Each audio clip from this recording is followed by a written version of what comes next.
Si tu vecino te propone robar un banco, un auto o una casa, ¿serías su cómplice? Entonces, ¿por qué aceptarías usar cable clandestino? No te comprometas, robar cable es un delito. La señal clandestina se ve mal, pero tú como papá te ves mucho peor.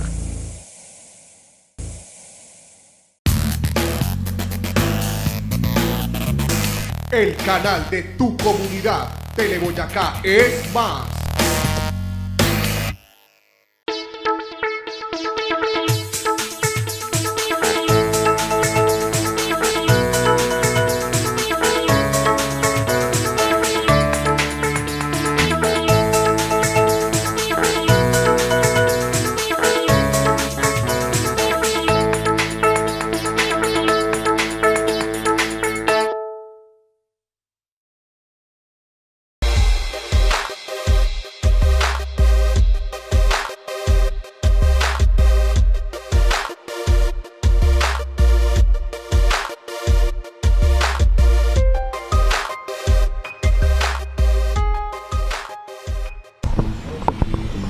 Hola a nuestros queridos televidentes del programa Aquí Nos Vemos, qué alegría ver nuevamente sus caras que estén aquí pendientes de nuestra programación. Pedrito, ¿cómo estás el día de hoy? Diana, estoy feliz. Primero, pues porque estás nuevamente conmigo aquí en el programa. Amigos televidentes, hacía mucho tiempo que no la veíamos, pero aquí feliz. Primero por estar contigo, Dianita, y lo segundo, porque hoy tenemos un gran maestro, excelente maestro.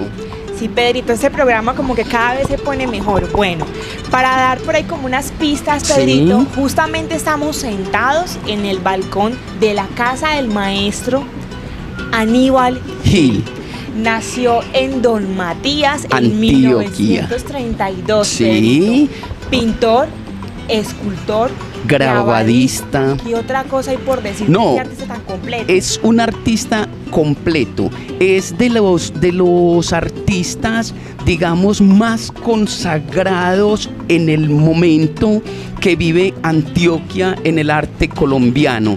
A él le tocó estar con grandes personas, como lo fue el maestro Pedronel Gómez, como el maestro Grau, como el maestro Fernando Botero en Italia. Entonces te digo que hoy tenemos es un gran personaje. Claro que sí, Pedrito. Y ya también que te adelantaste un poquitico, las anécdotas que vamos a escuchar que le pasó al maestro estando en Florencia, Italia. En Florencia, Italia. Él desde niño, no, estamos ya en Italia, pero volvámonos por allá a su niñez. Él desde niño, en la finca donde estaba, creo que era muy apasionado por el arte desde que nació y creo que cogía un palito y en una barranca empezaba a dibujar. También pasó a la escuela y creo que en la escuela se mantenía haciendo dibujos. En plena clase. En plena clase, y eso le creaba como muchos problemas, claro, tanto con los profesores como con sus padres. Así es, antes y ahora, eso genera problemas en el colegio. Bueno, Pedrito, entonces no hablemos más, no hagamos más larga esta introducción, que yo sé que ya los televidentes están ansiosos por saber quién es el artista que traemos, qué nos tiene para contarnos, para enseñarnos. Sí, y recuerden, queridos televidentes, el que tenemos hoy es maestro de maestros. No se despeguen, que ya regresamos. Y aquí nos vemos.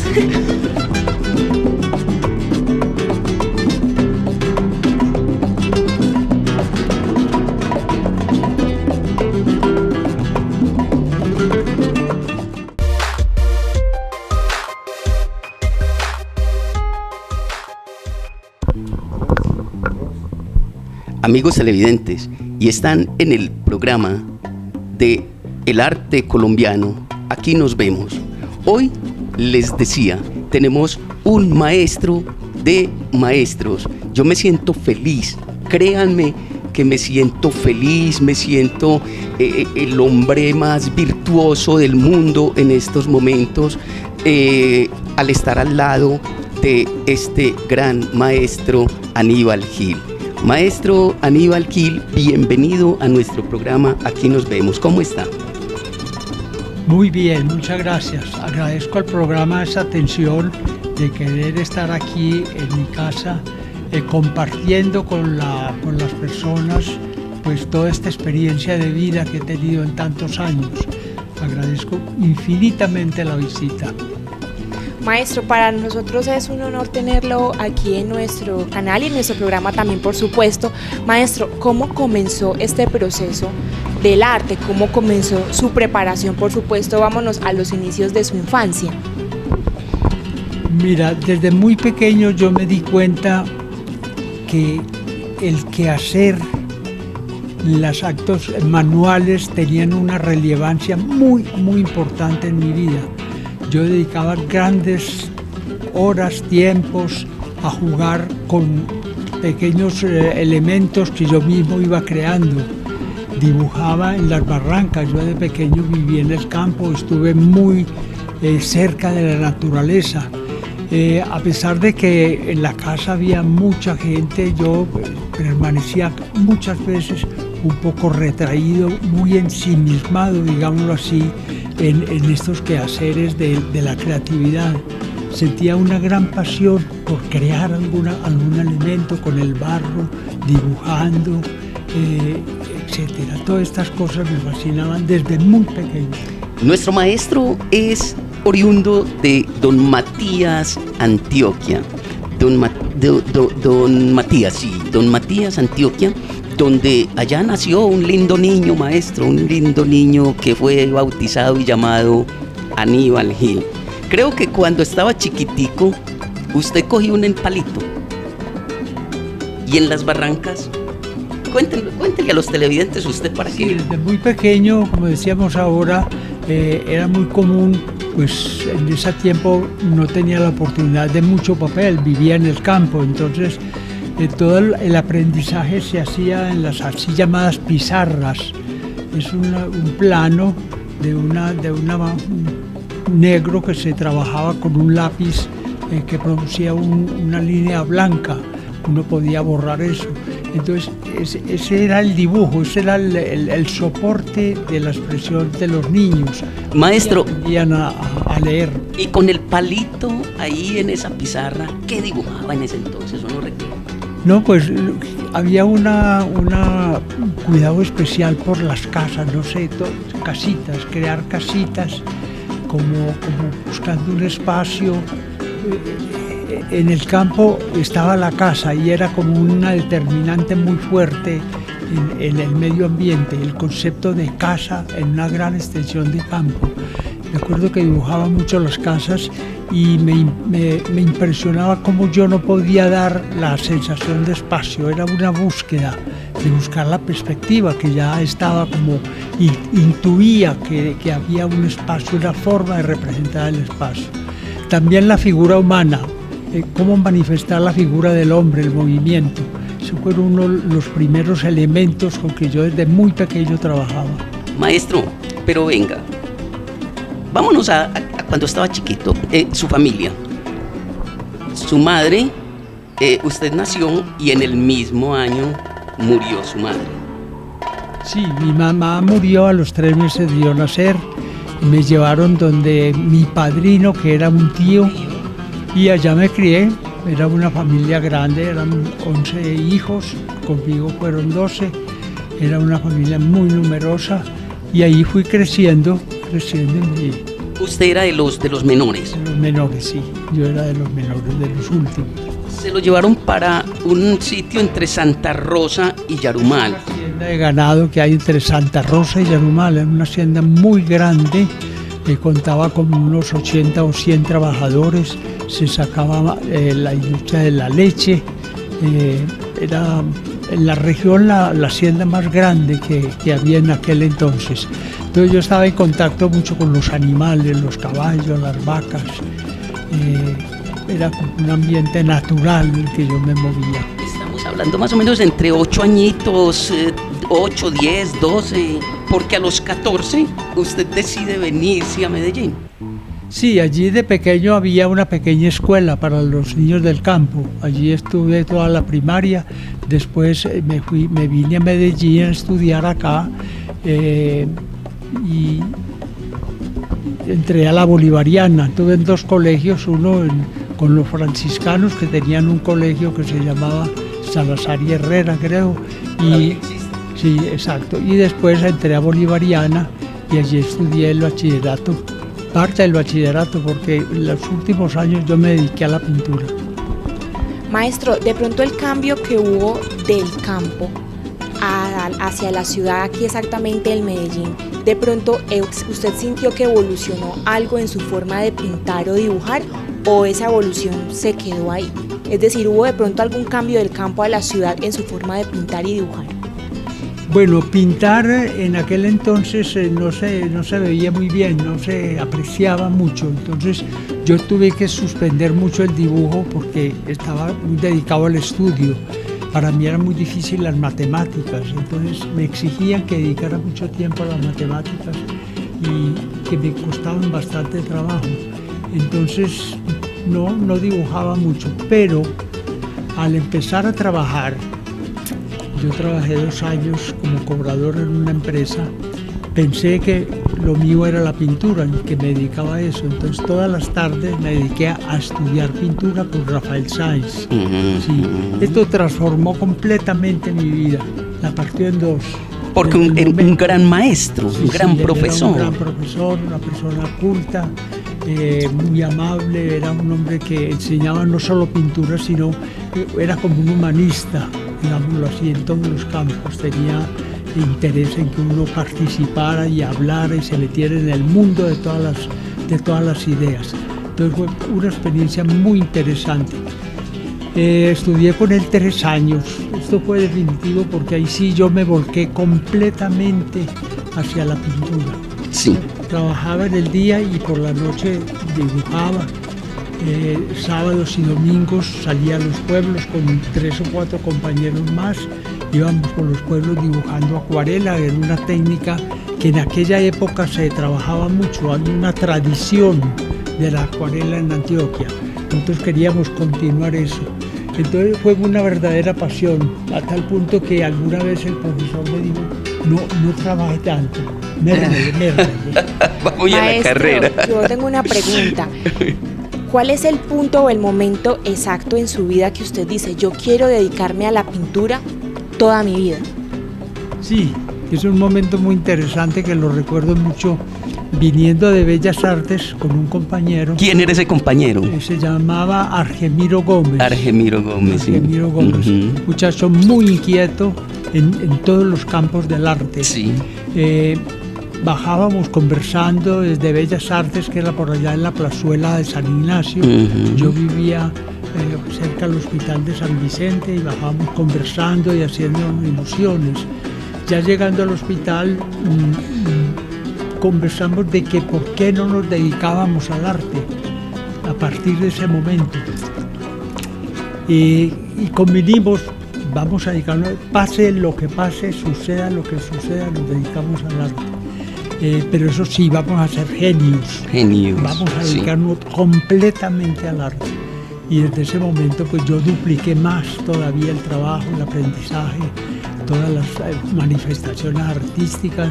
De pequeño no tenía oportunidad de oír música, me dediqué a escuchar la música, todos los programas de compañías que venían del extranjero, de alguna manera íbamos a verlas, el ballet, el teatro, los conciertos. Entonces nos fuimos compenetrando mucho del ambiente artístico de la ciudad. Unas palabras muy valientes, maestro.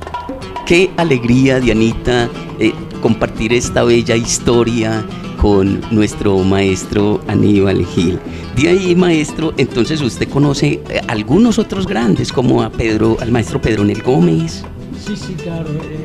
Paralelo al estudio nuestro estaba Eladio Vélez, estaba Pedronel Gómez y estaba una señora que daba clases, pero a señores, era como una, no recuerdo el nombre en este momento, cómo se llamaba, pero de todo modo había una escuela de Pedronel Gómez que tenía, de donde salió Débora Arango, Jesucita Vallejo y otras señoras, y estaba la Eladio Vélez. donde estudiaban León Posada, Jorge Cárdenas y otros. Entonces había como esas dos tendencias. Nosotros nos mantuvimos más dentro de la línea de Pedronel Gómez y Rafael Sáenz. A ellos les oí hablar mucho de los impresionistas y del Renacimiento. Yo me fui forjando esa idea de lo que era el arte moderno en ese entonces, que era el arte impresionista. Desde pequeño yo soñaba, oíamos hablar de Florencia y de Italia. En ese entonces no había mucho libro, no había mucha reproducción, pero entonces verbalmente Pedronel nos contaba de su vida en Italia y se fue creciendo en mí el interés de viajar, de alguna manera viajar. En ese entonces murió mi papá y me dejó como una pequeña herencia de 7.000 pesos. Sí, entonces dije yo, no, pues lo mejor que yo puedo hacer con esto es irme a estudiar, formarme. Maestro, pero yo le hago una pregunta. ¿No había un mito donde de pronto le dijeran a usted, no estudias arte, eso no sirve para nada? Sí, en el ambiente era muy complicado estudiar artes, pero mi papá era una persona inteligente que, a pesar de que veía que podría tener unos peligros especiales, al tener contacto con mi trabajo, él vio que esto era una fuerza que no se podía detener y que yo podía realizarme dentro de eso. O sea, maestro, que su papá lo apoyó. Sí, me apoyó, claro. Ellos pues como que abrieron la puerta. Bueno, si lo suyo es esto, ándale. Pero entonces, bueno, muere su padre, le queda esa herencia de los 7.000 y los otros hermanos no decían, hombre, vamos a invertir esta plata en arte, como si va a dar resultado o no va a dar resultado. No, ellos hicieron con su herencia lo que bien tuvieron y yo hice con la mía lo que quise. A cada uno se le repartió su herencia y cada uno hizo lo disponía que disponía. Listo, entonces ya pasamos a Europa. Ya con esos 7.000, usted arranca para Europa. Claro, en ese entonces el dólar estaba a la par con el peso colombiano. Sí. Entonces, para un colombiano estar en Europa era prácticamente fácil, digámoslo así, dado que en Europa hacía 5 años que había pasado la guerra, entonces allá había una situación económica muy difícil. Entonces, para uno era un poco ventajoso el presupuesto que yo tenía, yo pensaba estar de un año, pero al llegar allá yo dije, no, esto hay que alargarlo, esto es muy largo, esto es muy importante. Y estudié la manera de que yo debía quedarme más tiempo. Bueno, de todos modos, yo arranqué de acá, hablaba mucho con Pedronel Gómez, unas veces me animaba, otras veces no tanto. Perdón, maestro, ¿el maestro Pedronel Gómez ya estaba allá o no? No, él ya había venido. Pedronel era una persona que ya había venido, ya estaba instalado aquí, era todo un profesional. El Pedronel me llevaba a mí mucha ventaja. Muchos años, 20, si no más de años.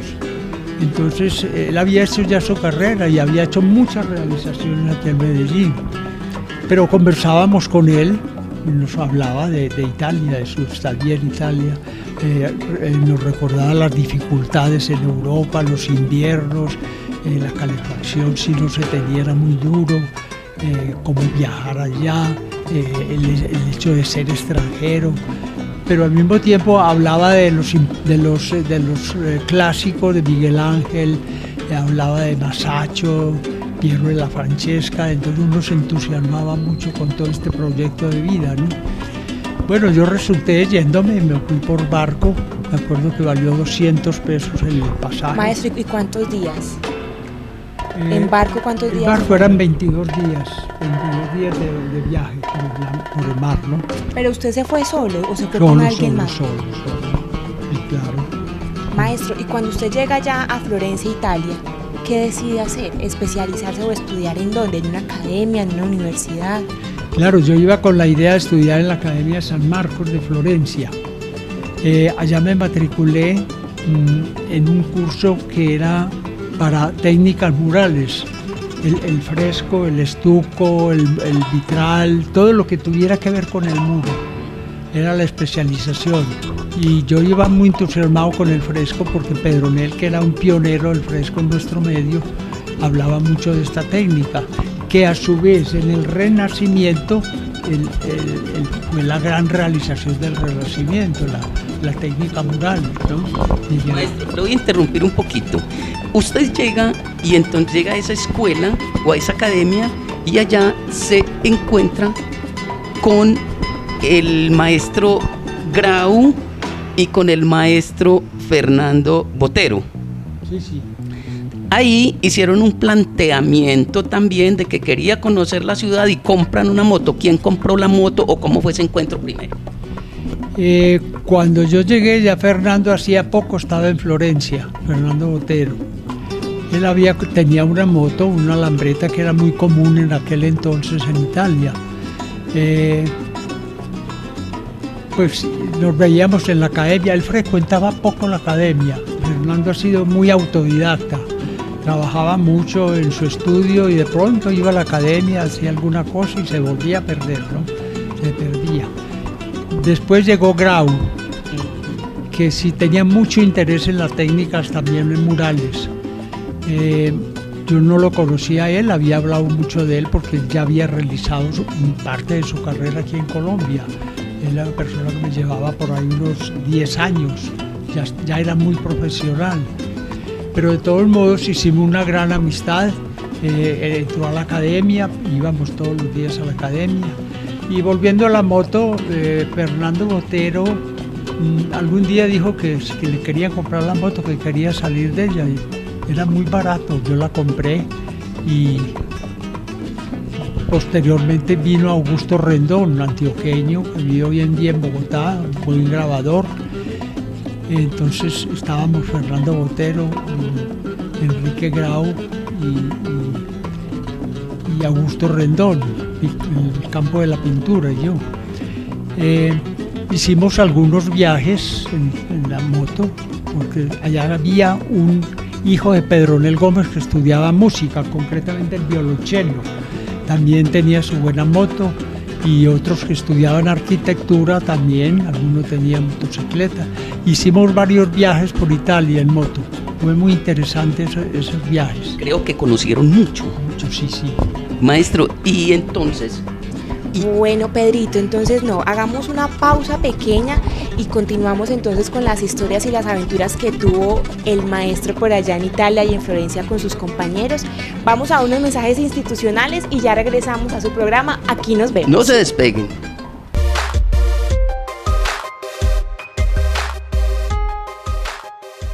Don Chucho, ¿me regaló una mogolla de chicharrones? Partida en 2. Hermano, le tengo una idea de negocio. Cuente. Vendamos canales de televisión. ¿Eso cómo es? Muy sencillo. Conectamos un cable al servicio de televisión que su mujer paga. Ese cable lo pasamos por encima de los techos del barrio y se lo vendemos a los vecinos. ¿Será? Venga, ¿y para eso no necesitamos permisos? ¿Qué permisos y qué 8 cuartos? El mundo es para los vivos. Eso me suena como raro, pero hagámosle. Ahí está la plata para cogerla. Necesitamos un cable coaxial. ¿Eso es de qué? Prestar el servicio de televisión sin permiso es un delito y lo puede llevar a la cárcel. Piénselo, no vale la pena. Un mensaje de la Autoridad Nacional de Televisión. Bimetal, todo en hierro forjado. Bimetal es una empresa dedicada al arte de lo manual, con más de 20 años de experiencia. El hierro, el cobre y el aluminio se moldean según sus necesidades. El trabajo escultural forma parte de nuestra empresa, así es que el arte, la arquitectura y la decoración la encontrarás en un mismo punto. Teléfono 343-5201 o visítenos en Belén en la calle 31A, número 7907. Bimetal, forja, arte y antigüedades.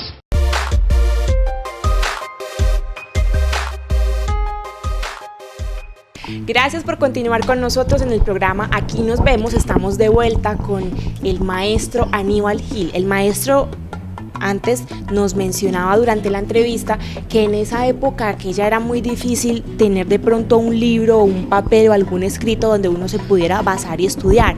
Maestro, ¿Cómo hizo usted entonces, basándome en esta apreciación que hizo usted, cómo hizo usted de pronto para llegar a Italia y que el idioma del colombiano al italiano no fuera de pronto una barrera cuando usted llegó a Europa? Sí, a mí por naturaleza me han gustado mucho los idiomas. Cuando tuve la idea de este viaje empecé a estudiar italiano.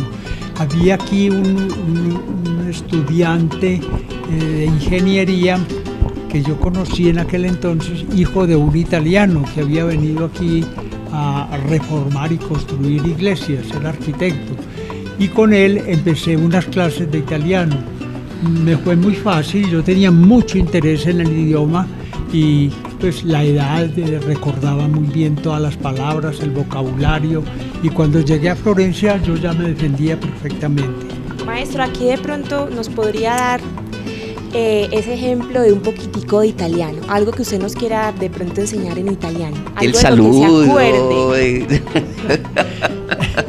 acuerde. Por fortuna, el idioma italiano y español tienen mucha similitud, viene la raíz del latín, entonces eso facilita bastante.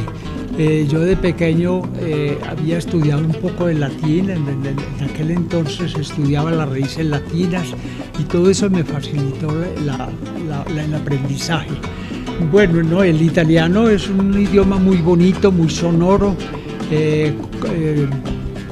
con palabras clásicas, por ejemplo, come sta, para saludar, non so, mi dispiace, en fin, yo rápidamente empecé a coger el idioma, oyendo a los profesores, leyendo porque me interesé mucho por la historia del arte, empecé a conseguir libros, a leerlos. Para nosotros había alguna dificultad porque en italiano las consonantes se marcan mucho, en cambio en español no. Entonces es la única diferencia que puede haber entre un colombiano y un italiano. Ellos marcan muy bien las dobles consonantes que son muy comunes en italiano. Entonces, esto lo diferencia un poco. Pero por lo demás, algunas veces a mí me preguntaban que si yo era de Venecia, Sí. porque hablaba un poco diferente en Italia. Sí. Y decía, no, yo soy italiano, yo soy colombiano. Pero llegué a hablarlo tan fluidamente Sí. que me confundían con un italiano de Venecia. No cogía bien el acento toscano, se asimilaban de Venecia. Bueno, pues que hay dos cosas, que él lo hablaba y la pinta también le ayudaba mucho. Si yo era suizo. ¿Qué es suizo? Maestro, allá en ese entonces estamos hablando de unos... No, usted llegó allá, tenía 21, 22 años, 21 años, listo, estuvo determinado tiempo. A uno siempre le dicen, vos sos artista, pega para Europa, eso por allá es muy bueno, Italia, Francia, vos con lo que sabes, allá te tapas de plata, le dicen a uno. Usted está allá y más o menos entre 25 años regresa a Colombia. ¿Cómo fue su estadía allá, digamos, en la parte económica? Ya hablamos de la parte de estudio. Sí. Su parte económica, ¿cómo estuvo? ¿Cómo le fue? Bueno, yo al llegar allá me di cuenta que haciendo un esfuerzo se podía vivir.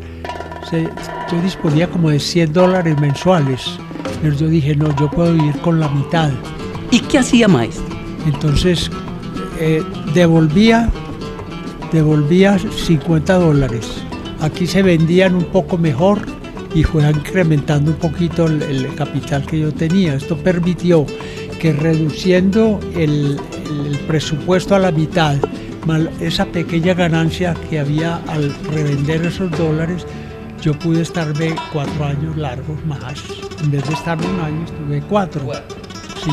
Había muchas dificultades porque en aquel entonces los cheques, las remesas se enviaban por carta y se demoraban mucho en llegar.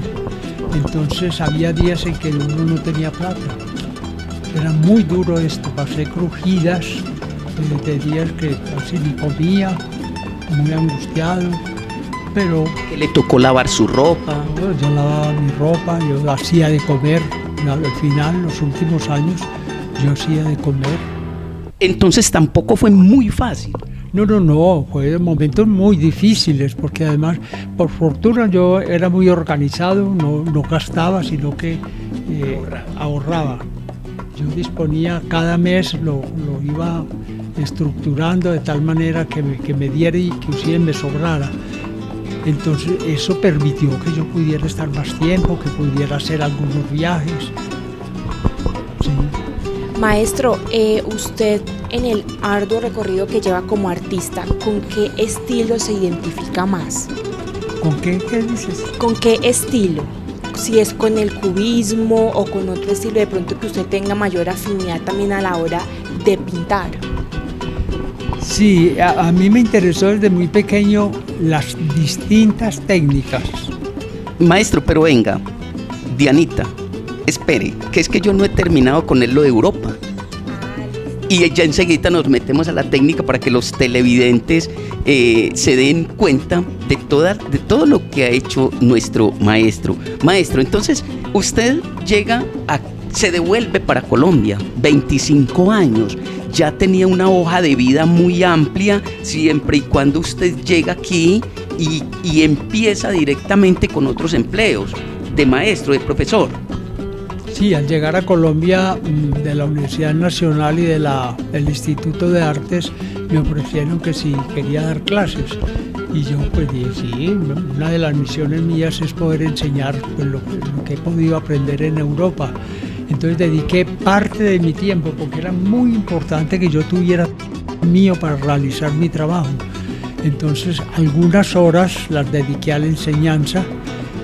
La nacional fue muy importante porque era enseñar a los que estudiaban arquitectura el dibujo para arquitectura, la teoría del color, y en el instituto había un grupo numeroso de jóvenes que venían de los barrios, todo era pagado por el departamento. Se formó un instituto, el Instituto de Arte, y allí trabajé bastantes años, como casi 20 años. Y empieza a darle duro, a meter duro el grabado aquí en Colombia, que casi no se veía. Sí, yo tenía mucha ilusión de hacer murales, pero no fue fácil en aquella época. La empresa aquí no tenía ningún interés, yo no tenía pues ninguna conexión con empresas, entonces me vino la idea de trabajar y profundizar dentro del grabado. En Colombia el grabado se había hecho en la colonia, posteriormente el papel ilustrado, había grabadores y litógrafos en aquella época, pero eso se interrumpió y el grabado desapareció en Colombia. Yo quise como rescatarlo, entonces me construí unas máquinas, unas prensas, las adapté y empecé con el proyecto de hacer el grabado en Colombia, pero dedicarle tiempo. Estuve 16 años consecutivos trabajándole al grabado. De allí empezó un auge muy similar en otros países. Se formaron bienales, entonces pude participar en bienales en Yugoslavia, en Suecia, en Estados Unidos, en Puerto Rico, bienales internacionales que fueron muy interesantes para mí todo aquello. Maestro, usted como profesor de artes escénicas, también de artes, de pintura, de grabados, ¿qué es importante para usted como profesor que se tiene que enseñar a los estudiantes, que sea importante? Sí, cuando uno ve que hay un bagaje, que algo ha aprendido uno y que alguien necesita que sea comunicado, pues es como un efecto natural querer poder enseñarlo, ¿no es cierto? De ahí el interés mío de lo que hacía en la Nacional y en el instituto. Yo veía que todo lo que yo había aprendido era bueno que aquí se enseñara en nuestro medio. Toda esta parte de Europa hoy en día pues se conoce a través de los medios de comunicación, la televisión, el internet, pero en aquel entonces no. Lo que no enseñaba verbalmente una persona difícilmente se podía conocer. Sí. Solo había la radio, ¿no? Pero no había televisión. La televisión empezaba con programas muy concretos de publicidad, pero no había programas adecuados para la enseñanza. Maestro, ¿y usted todavía pinta, todavía hace grabado? Bueno, mi trabajo en la pintura ha sido por etapas. Hay tiempos que dedico al óleo, hay tiempos al grabado, tiempos a la acuarela, tiempos a la escultura. Paralelamente a eso trabajo vitral cuando hay algún encargo concreto. Toda la vida yo trabajo todos los días, todo el día, como suelo decir. Nunca he interrumpido el trabajo en la pintura. Ya voy cumpliendo 87 años y estoy trabajando diario. Les cuento, entre otras cosas, que el mes entrante voy a tener una exposición en la Bolivariana. ¡Qué rico! En la Bolivariana. Y de todos modos los invito cuando esté en la exposición para que puedan verlo y realizar algún trabajo si es necesario ahí, ¿no? Ya frente a muchas obras de dibujos, de acuarelas. Entonces, lo mío es trabajar. Yo espero que mientras mi Dios me dé las manos y la mente, ahí estaremos. Esa es la pasión del artista. Estamos con el maestro de maestros, Aníbal Gil. Es un placer. Ustedes no saben lo que saboreo yo estar aquí al pie de los grandes artistas de Antioquia y de Colombia. Espero que ustedes también saboreen esta dicha que estoy sintiendo yo, queridos televidentes. El maestro Aníbal Gil ya nos contó su niñez, más o menos su adolescencia. Llegamos a otro nivel de Europa, luego llegó aquí con el grabado a la Universidad de Antioquia y a la Universidad Nacional. Aquí en Colombia ha hecho muchos recorridos. Enseguida, maestro, podemos hablar de algunas de sus obras y de la escultura también. Yo veo aquí mucha escultura y le hacemos un pequeño recorrido aquí a su apartamento, que es un museo. Esto es un templo del arte. Inmediatamente, televidentes, yo llegué ahorita y me puse arrozudo. Dicen que soy muy sensible, pero es que cualquiera se pone así. Maestro, hacemos el recorrido enseguida. Vamos a ver qué podemos recorrer, vamos a ver. Dios le pague. Entonces vámonos a unos cortes de comerciales, unos cortes institucionales, y ya regresamos con el maestro de maestros, Aníbal Gil. Aquí nos vemos, no se desconecten.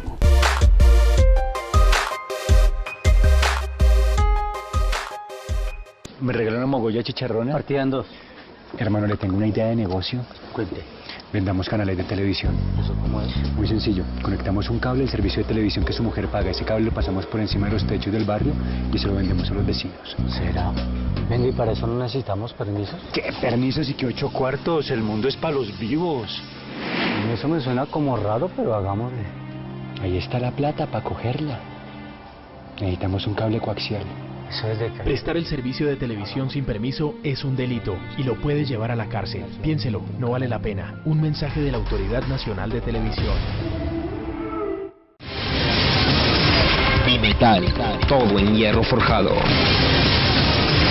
Bimetal es una empresa dedicada al arte de lo manual, con más de 20 años de experiencia. El hierro, el cobre y el aluminio se moldean según sus necesidades. El trabajo escultural forma parte de nuestra empresa, así es que el arte, la arquitectura y la decoración la encontrarás en un mismo punto. Teléfono 343-5201 o visítenos en Belén en la calle 31A, número 7907. Bimetal, forja, arte y antigüedades.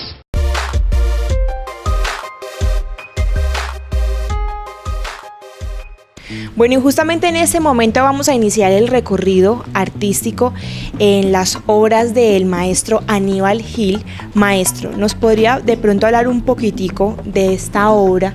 ¿Qué técnica se utilizó? Mira, esta obra es sobre el tema de la paloma y las manos, que ese ha sido un tema recurrente en mi trabajo. Está fundida en bronce.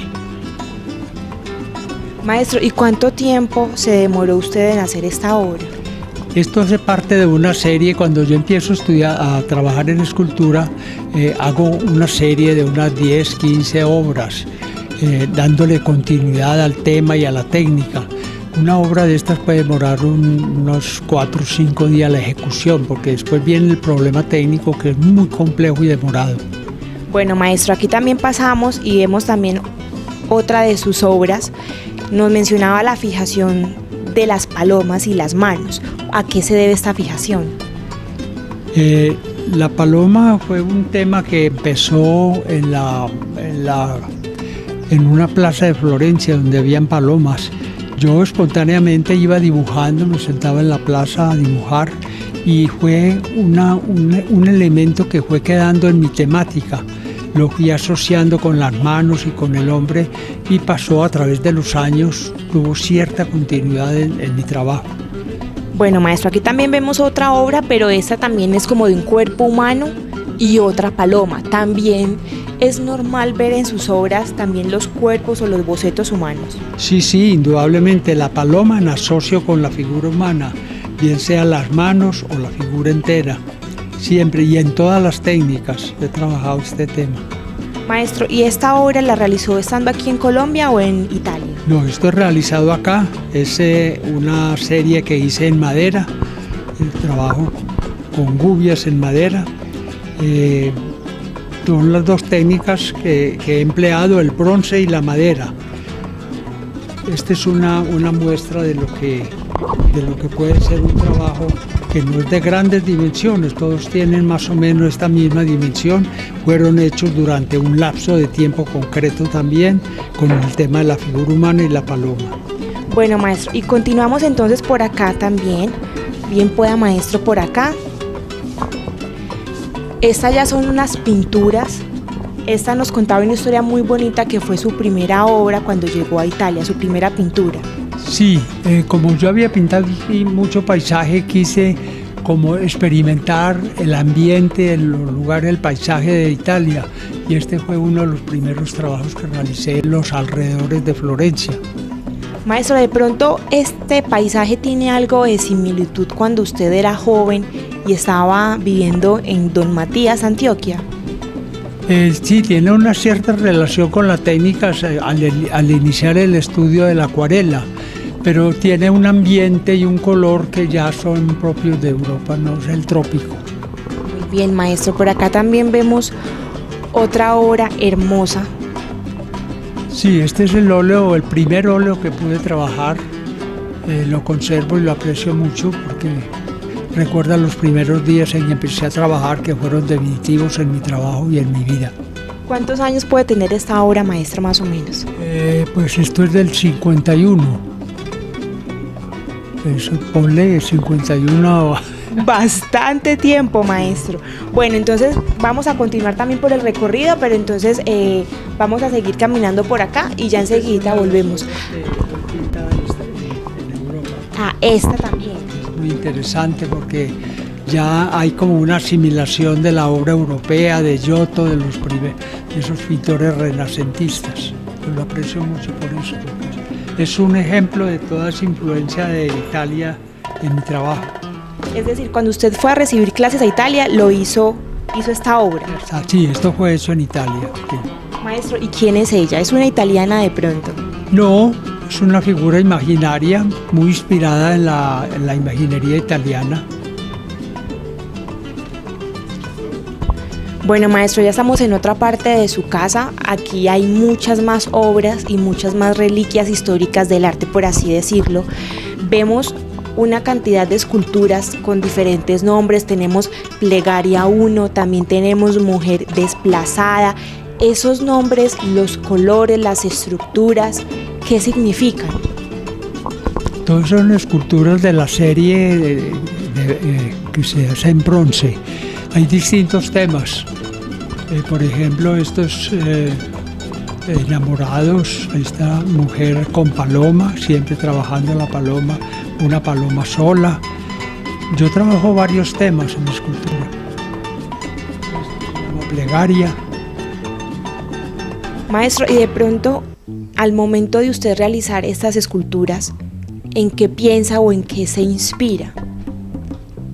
Se suele tener una temática. Una temática que se repite muchas veces. Se tiene una idea inicial y hay que irla averiguando en el barro. Ya ese es un proceso de creación que se puede modificar. Uno lo va averiguando a medida que va trabajando. Maestro, bueno, también por acá, ¿esa es de pronto alguna de sus obras? Sí. Maestro, tengo entendido que esa también la realizo estando aquí en Colombia, ¿cierto que sí? En Colombia, las esculturas son hechas todas en Colombia.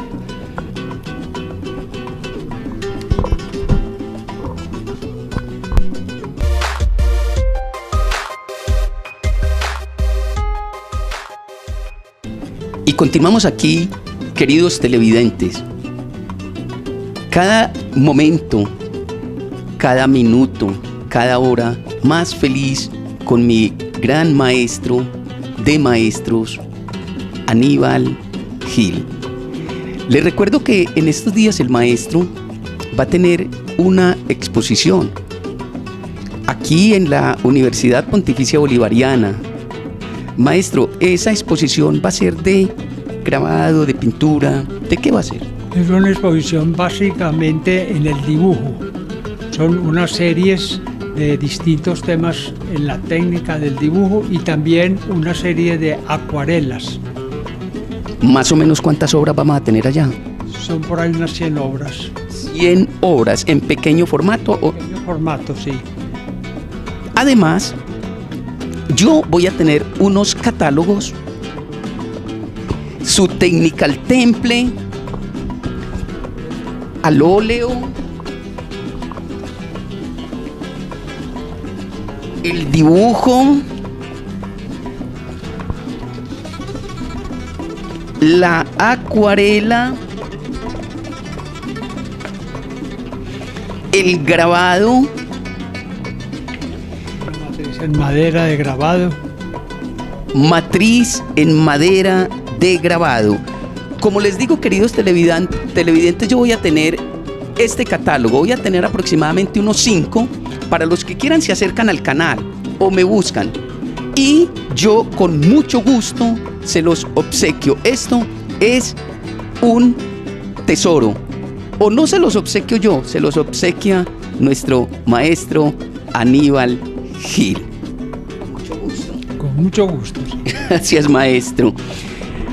Además, pues nos dicen a nosotros, maestro, nos decían los abuelos, mijo, lo bueno no dura.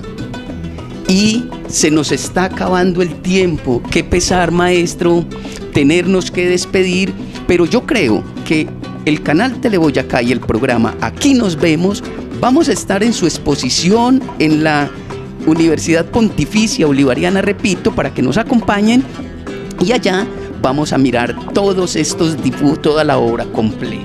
Sí. Muchas gracias, maestro, y vamos a despedirnos entonces allí afuerita.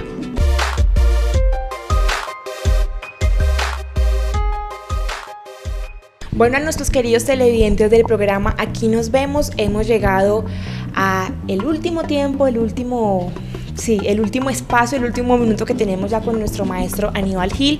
Como lo había dicho Pedro y también el maestro, en este momento el maestro nos va a regalar la firma sobre unos bocetos que tiene de grabado, acuarela, dibujo y temple. Entonces, Pedro, no sé qué otra cosa quieras de pronto decir. No, Dianita, muy triste por despedir este bello momento. Para mí ha sido un día espectacular. Yo no veía la hora de estar al pie de mi gran maestro Aníbal Gil y le comentaba ahora de una manera muy jocosa que quise traer estas bellas obras, estos grabados, maestro, estos grabados de lo que a él le ha fascinado, la paloma y la figura humana. Estos grabados los obtuve hace muchos años, maestro, porque créame que sin conocerlo era admirador número 1 de su trabajo, de su historia, del don de gente, de ser paisa, que quiere a su Antioquia, que quiere a su Colombia, que quiere a su gente. Y de hecho, ustedes ven, queridos televidentes, la sencillez de este gran hombre.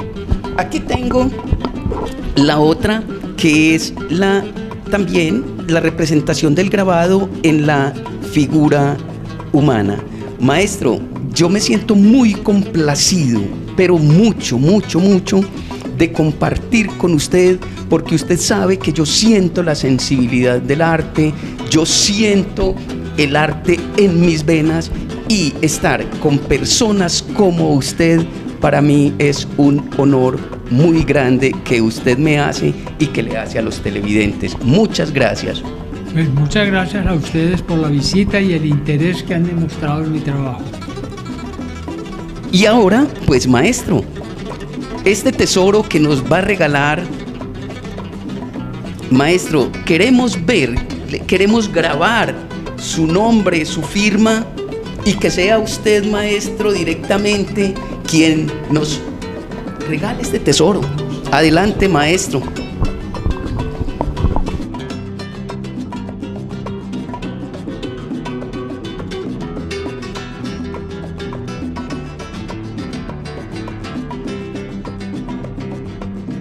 Bueno, y así es como hemos llegado al final de nuestro programa. Muchas gracias por acompañarnos, maestro. Muchísimas gracias, Pedrito.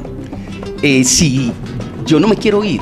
Yo en verdad no me quiero ir. Lo que sí es que ustedes saben que el tiempo por la televisión es muy caro y aquí no nos podemos quedar. Rápido. Maestro, yo le voy a dar un abrazo.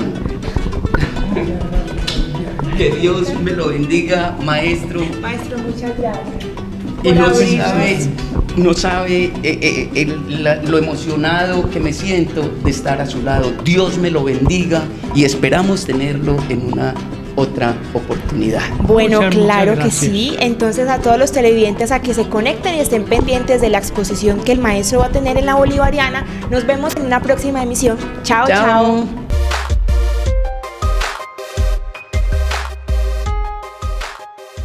Don Chucho, ¿me regaló una mogolla de chicharrones? Partida en 2. Hermano, le tengo una idea de negocio. Cuente. Vendamos canales de televisión. ¿Eso cómo es? Muy sencillo. Conectamos un cable del servicio de televisión que su mujer paga. Ese cable lo pasamos por encima de los techos del barrio y se lo vendemos a los vecinos. ¿Será?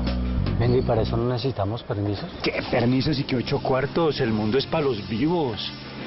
Eso me suena como raro, pero hagámosle. Ahí está la plata para cogerla.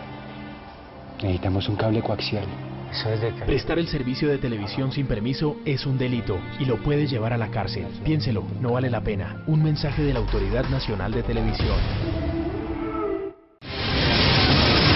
Bimetal, todo en hierro forjado. Bimetal es una empresa dedicada al arte de lo manual, con más de 20 años de experiencia. El hierro, el cobre y el aluminio se moldean según sus necesidades. El trabajo escultural forma parte de nuestra empresa, así es que el arte, la arquitectura y la decoración la encontrarás en un mismo punto. Teléfono 343-5201 o visítenos en Belén en la calle 31A, número 7907. Bimetal, forja, arte y antigüedades.